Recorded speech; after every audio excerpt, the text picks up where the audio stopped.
A droga-adição à cocaína representa um dos principais fatores de risco para a saúde física e social da humanidade. Esse é um problema médico e precisa ser encarado com coragem, determinação e transparência. Esse é o grande round do Hospital de Clínicas na sua versão interativa 2015 e hoje nós vamos abordar fundamentalmente a questão da droga-adição à cocaína. Para isso nós convidamos o professor Ismael Maguilny, que é chefe do Centro de Cirurgia Ambulatorial do Hospital de Clínicas, e o professor Rogério Wolff Aguiar, que é professor do Serviço de Psiquiatria do Hospital de Clínicas e também presidente do Conselho Regional de Medicina, aqui do Rio Grande do Sul.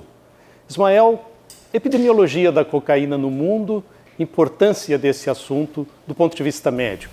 Primeiro, a cocaína só é cultivada na América Latina, esse é o primeiro dado. Mas ela foi difundida, os malefícios dela, em todo o mundo. E cerca de 0,3% da população mundial é usuário da cocaína. Aquela plantinha que foi feita para produzir um anestésico local, hoje virou um drama mundial. Nós temos cadastrado nos Estados Unidos, que se tem os dados, em torno de 7 milhões de pessoas usuárias da cocaína, 4 milhões na Europa Ocidental, na Europa Oriental não se tem dados, e na América Latina, que eu acho que é um número muito reduzido que foi dado, em torno de 2,5 milhões de pessoas.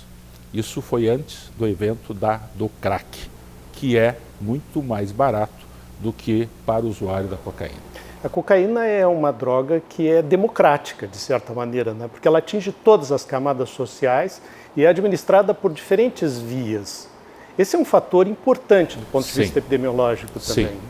Porque nós temos duas maneiras que eles tratam a cocaína. Uma é como base, em que é o crack, e que pode ser aspirado, né? Por isso que eles usam uma forma de cigarro de cocaína, e a outra forma de sal, que é o injetável ou aquele que eles aspiram pelo nariz. Esse é mais caro e o outro é muito mais barato, mas o alcance, lamentavelmente, mais fácil da população ter acesso à base da cocaína. Essa situação dos danos físicos da cocaína, ela está muito relacionada, né, Aguiar, com o componente emocional das pessoas. Qual é o drive que leva uma pessoa a se tornar um usuário de cocaína? Olha, são vários pontos que a gente não pode se fixar apenas numa causa. São situações multifatoriais. Eu acho que, como já foi dito aqui, a cocaína, ela, como outros nomes que terminam em ina, né, como a procaína, xilocaína, é um anestésico local também. E pode ter até um uso medicinal. Mas ela é procurada principalmente por outras razões, não medicinais. E ela provoca, e é isso que leva o usuário a procurar, ela provoca uma alteração do funcionamento no cérebro, no nosso sistema nervoso central, que, mexendo com substâncias normais do nosso cérebro, altera a sua composição, a sua concentração em determinadas áreas, e com isso ela provoca uma grande sensação de bem-estar, chegando até mesmo à euforia. E é claro que junto com a euforia uma sensação de poder muito grande. Mas ela é muito rápida, ela é passageira, é uma sensação que, dependendo da inalação, ela pode ter efeitos mais rapidamente, mas de qualquer maneira, seja até injetável, que pode ser, seja aspirada, fumada, como no caso do crack, ela passa muito e segue-se pelo esgotamento da própria substância cerebral, segue-se uma sensação de depressão profunda, que leva a pessoa a buscar novamente o uso da cocaína para aliviar. Então nós temos pessoas que são mais vulneráveis, pessoas que têm problemas psicológicos, situações de desajuste social, depressão. São pessoas que acabam procurando na droga, como também em outras drogas, além da cocaína, um alívio do seu sofrimento. Mas mesmo as pessoas que inicialmente não são vulneráveis, se começam a usar a droga de maneira costumeira, ela começa a provocar um desequilíbrio no funcionamento cerebral e levando a pessoa rapidamente a procurar voltar à situação de conforto que ela tinha antes. Quer dizer, depois de uma busca inicial de prazer, a pessoa que começa a usar costumeiramente a droga, a cocaína, ela começa a sentir falta da droga e começa o organismo a se adaptar à droga. E quando a falta, ela começa a ter sintomas de abstinência. E aí cria-se um círculo vicioso, onde a pessoa que não estava habituada a usar essa droga, ela passa a ficar habituada, o organismo passa a ficar habituado, e a falta da droga provoca uma sensação de desconforto e depressão muito severos. De maneira que aí a pessoa já busca a droga, já não é mais pelo prazer, mas é para fugir do desprazer da ausência da droga. E isto vai se estendendo pela vida afora, acabando com uma situação muito negativa para a vida da pessoa que buscava inicialmente um prazer e acaba se marginalizando, inclusive. E essa questão social, ela está relacionada necessariamente a um distúrbio emocional prévio ou qualquer pessoa é suscetível a essa situação de se tornar um usuário de cocaína? Pessoas com distúrbio emocional prévio, de qualquer natureza, não há uma especificidade de tal distúrbio, então usa cocaína. Não. Pessoas que têm algum grau de distúrbio, de sofrimento, por qualquer razão, elas podem se tornar mais vulneráveis à busca do alívio nas drogas, qualquer tipo de droga, e a cocaína também.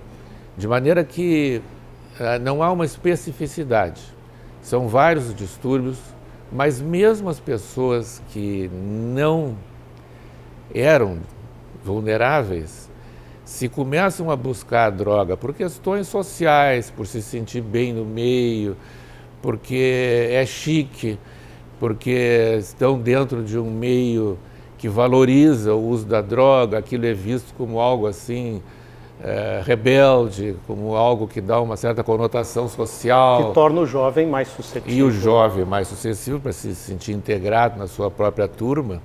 E é usado, como ela tem um certo custo financeiro, quando ela é purificada, né? Não na sua versão mais popular do crack, cocaína é mais cara.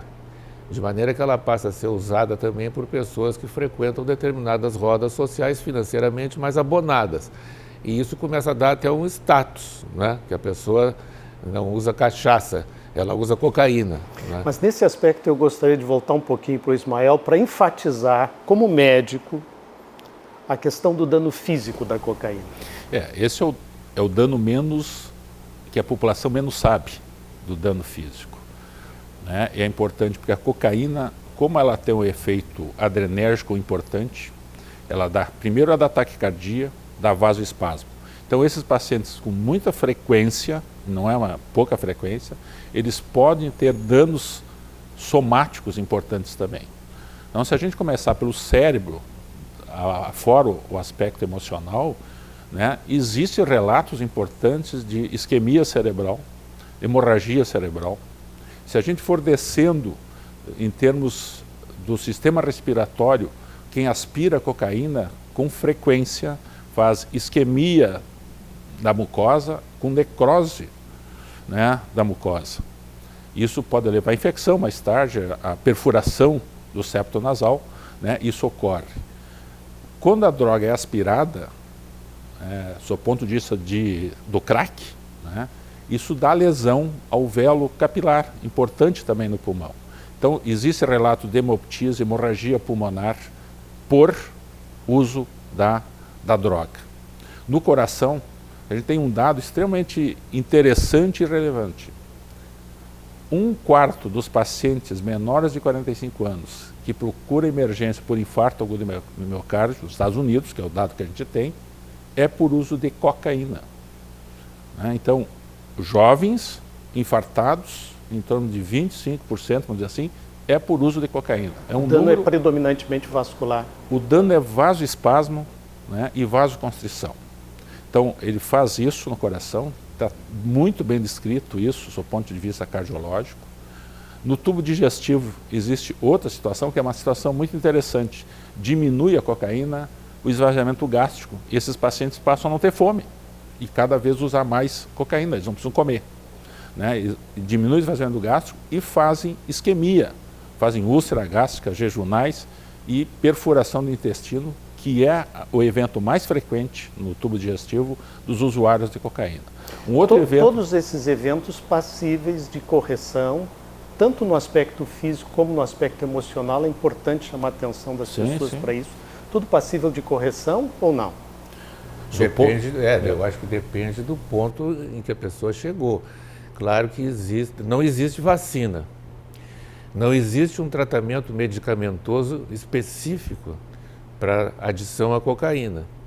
Tem medicamentos que são sintomáticos, para aliviar a fissura, para aliviar a necessidade imperiosa da busca da droga.